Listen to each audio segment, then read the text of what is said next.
अस्सलाम वालेकुम दोस्तों, मैं मुसव्वर अब्बास, मेरा यूट्यूब चैनल मुसव्वर पंजाबी। उम्मीद करना सारे भरा खैर खैरियत नाल हो सो, ठीक ठाक हो सो।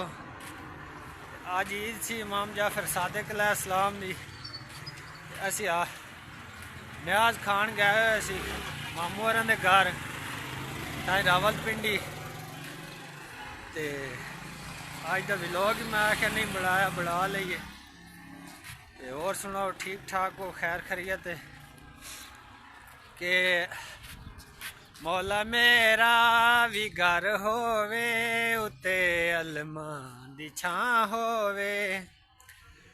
मेरे दरवाजे ते लिखिया 5-12 दा ना होवे। मौला मेरा भी घर होवे उते अलमा दी छां होवे, उते अलमा दी छां होवे।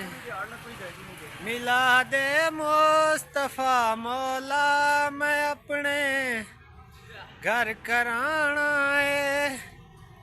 हसन मौला दा दस्तर खान वेड़े विच सजाना है।